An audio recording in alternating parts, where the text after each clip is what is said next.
ವಿಧಾನ ಪರಿಷತ್ನಲ್ಲಿ ವಿಪಕ್ಷಗಳ ಗದ್ದಲದ ನಡುವೆಯೇ ಬೀದರ್ ಜಿಲ್ಲೆಯ ರೈತರ ಜೀವನಾಡಿಯಾಗಿರುವ ಬಿಎಸ್ಎಸ್ಕೆ ಕಾರ್ಖಾನೆಯ ಸಮಸ್ಯೆಯನ್ನು ಸರ್ಕಾರದ ಗಮನಕ್ಕೆ ತರುವ ಪ್ರಯತ್ನವನ್ನ ಪರಿಷತ್ ಸದಸ್ಯ ಚಂದ್ರಶೇಖರ್ ಪಾಟೀಲ್ ಮಾಡಿದ್ದಾರೆ. ಆದರೆ ವಿಪಕ್ಷಗಳ ಪ್ರತಿಭಟನೆ ಹಾಗೂ ಘೋಷಣೆಗಳ ನಡುವೆ ರೈತರ ಸಮಸ್ಯೆ ಪ್ರಸ್ತಾಪವಾಗಿದ್ದರಿಂದ ಬೀದರ್ ಜಿಲ್ಲೆಯ ರೈತರ ಸಂಕಷ್ಟದ ವಿಚಾರ ಸರ್ಕಾರ ಹಾಗೂ ಸಚಿವರಿಗೆ ಸಂಪೂರ್ಣವಾಗಿ ಕೇಳಿಸಿದೆ ಎಂಬ ಪ್ರಶ್ನೆ ಮೂಡಿದೆ. ಸಚಿವ ನಾಗೇಂದ್ರ ಅವರ ರಾಜೀನಾಮೆಗೆ ಆಗ್ರಹಿಸಿ ವಿಪಕ್ಷಗಳು ಸದನದಲ್ಲಿ ಗದ್ದಲ ನಡೆಸಿದ್ದಂತಹ ಸಂದರ್ಭದಲ್ಲಿ ವಿಧಾನ ಪರಿಷತ್ ಸದಸ್ಯ ಚಂದ್ರಶೇಖರ್ ಪಾಟೀಲ್ ಅವರು ಇದೇ ಗದ್ದಲದ ನಡುವೆ ಬಿಎಸ್ಎಸ್ಕೆ ಕಾರ್ಖಾನೆಯ ಸಮಸ್ಯೆಯನ್ನು ಪ್ರಸ್ತಾಪಿಸಿದರು. ಸಾಲದ ಹಿನ್ನೆಲೆ ಬೀದರ್ ಡಿಸಿಸಿ ಬ್ಯಾಂಕ್ ಬಿಎಸ್ಎಸ್ಕೆ ಕಾರ್ಖಾನೆಯನ್ನು ಹರಾಜು ಮಾಡಲು ಮುಂದಾಗಿರುವುದರಿಂದ ಜಿಲ್ಲೆಯ ಸಾವಿರಾರು ರೈತರು ಹಾಗೂ ಕಾರ್ಮಿಕರು ಆತಂಕದಲ್ಲಿದ್ದಾರೆ. ಹೀಗಾಗಿ ಹರಾಜು ಪ್ರಕ್ರಿಯೆ ಕೈಬಿಟ್ಟು ಕಾರ್ಖಾನೆಯನ್ನು ಪುನರ್ ಚಾಲನೆ ಮಾಡಲು ಸರ್ಕಾರ ಕೂಡಲೇ ಅಗತ್ಯ ನೆರವು ನೀಡಬೇಕು ಎಂದು ಚಂದ್ರಶೇಖರ್ ಪಾಟೀಲ್ ಒತ್ತಾಯಿಸಿದರು. ಗದ್ದಲದ ನಡುವೆಯೂ ರೈತರ ಸಮಸ್ಯೆಯನ್ನು ಸರ್ಕಾರದ ಗಮನಕ್ಕೆ ತರುವ ಪ್ರಯತ್ನ ಮಾಡಿದ ಚಂದ್ರಶೇಖರ್ ಪಾಟೀಲ್ ಅವರ ಪ್ರಶ್ನೆಗೆ ಇದೀಗ ಸಕ್ಕರೆ ಸಚಿವ ರುದ್ರಪ್ಪ ಲಮಾಣಿ ಸ್ಪಂದಿಸಿದರು. ಅಧಿಕಾರಿಗಳೊಂದಿಗೆ ಚರ್ಚಿಸಿ ಬಿಎಸ್ಎಸ್ಕೆ ಕುರಿತು ಸಂಪೂರ್ಣ ಮಾಹಿತಿ ಪಡೆದು ರೈತರ ಹಿತದೃಷ್ಟಿಯಿಂದ ಅಗತ್ಯ ಕ್ರಮ ಕೈಗೊಳ್ಳುವುದಾಗಿ ಸಚಿವರು ಭರವಸೆಯನ್ನು ನೀಡಿದ್ದಾರೆ.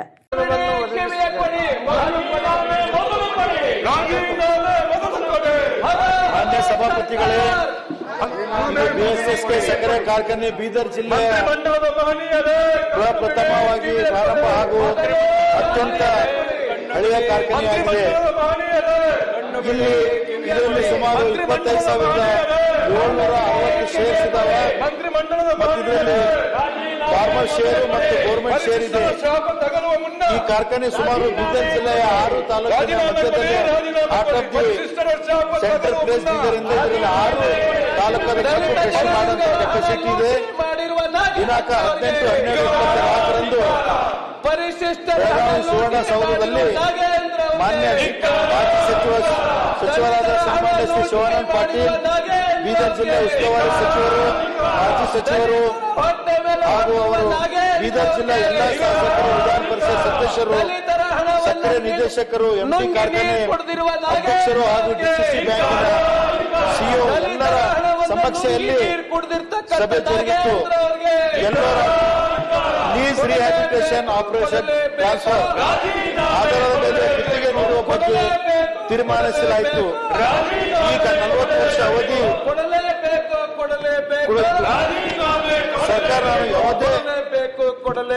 ಸರ್ಕಾರಕ್ಕೆ ನಾವು ಯಾವುದೇ ಧನ ಸಹಾಯ ಕೊಡಲೇಬೇಕು.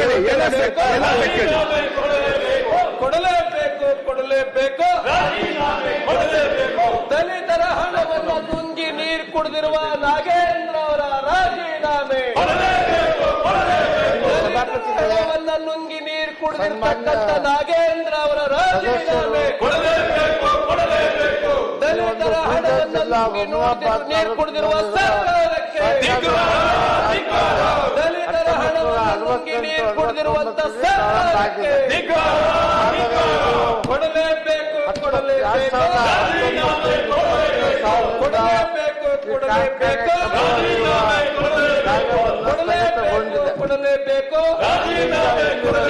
ಪ್ರಾರಂಭ ಆಗಿರುವುದಿಲ್ಲ. 187 ಸದಸ್ಯರು ಬಹಳಷ್ಟು ಪ್ರಯತ್ನವನ್ನ ಮಾಡಿದ್ದಾರೆ. ನೀರು ಕುಡಿದಿರುವಂತ ಸಚಿವರ ರಾಜೀನಾಮೆ, 187 ಕೋಟಿ ನೀರು ಕುಡಿದಿರುವ ನಾಗೇಂದ್ರ ಅವರ ರಾಜೀನಾಮೆ, 187 ಕೋಟಿ ನೀರು ಕುಡಿದಿರುವ ರಾಜೀನಾಮೆ ಯಾರು ಭಾಗವಹಿಸಿಲ್ಲ. ಅದರಿಂದ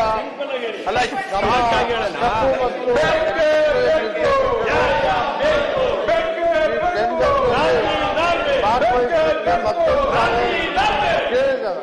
187 ಕೋಟಿ ನುಂಗಿರುವ ನಾಗೇಂದ್ರ ಅವರ ರಾಜೀನಾಮೆ, 187 ಕೋಟಿ ನುಂಗಿರುವ ನಾಗೇಂದ್ರ ಅವರ ರಾಜೀನಾಮೆ. ಒಂದು ನಾನು ಸಂಬಂಧಪಟ್ಟಂತ ಸಚಿವರನ್ನ ಕರೆದು ಅವ್ರ ಜೊತೆ ಚರ್ಚೆ ಮಾಡ್ತೀನಿ ಮತ್ತು ಸನ್ಮಾನ್ಯ ಸದಸ್ಯರ ಒಂದು ಮೀಟಿಂಗ್, ಆ ಮೀಟಿಂಗ್ ನಲ್ಲಿ ಕೇಂದ್ರದಲ್ಲಿಯೂ ಉತ್ತರವನ್ನು ಮಾಡಿ ಕಳಿಸಿದ್ದಾರೆ. ಕೊಡ್ಲಿಕ್ಕೆ ಆಗೋದಿಲ್ಲ ಅಂತ ಈಗಾಗಲೇ ಮಾಡಿದ್ದಾರೆ.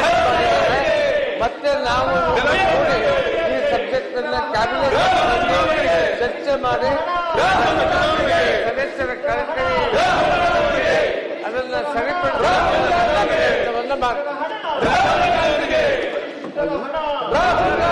ಸಭಾಪತಿ ಏನಾದ್ರೂ ಮಾಡಿ ಇದೇ 2 ತಿಂಗಳಲ್ಲಿ ತಾವು ಟೆಂಡರ್ ರೀಕಾಲ್ ಮಾಡಿ ಏನಾದ್ರೂ ಮಾಡಿ ಈ ಫ್ಯಾಕ್ಟರಿ ಚಾಲೂ ಮಾಡ್ಬೇಕಂತ ತಮಗೆ ವಿನಂತಿಸುತ್ತೇನೆ. ಖಂಡಿತವಾಗಿ ನಾನು ಸಂಬಂಧಪಟ್ಟ ಕೂಡ ಕಳಿಸಿ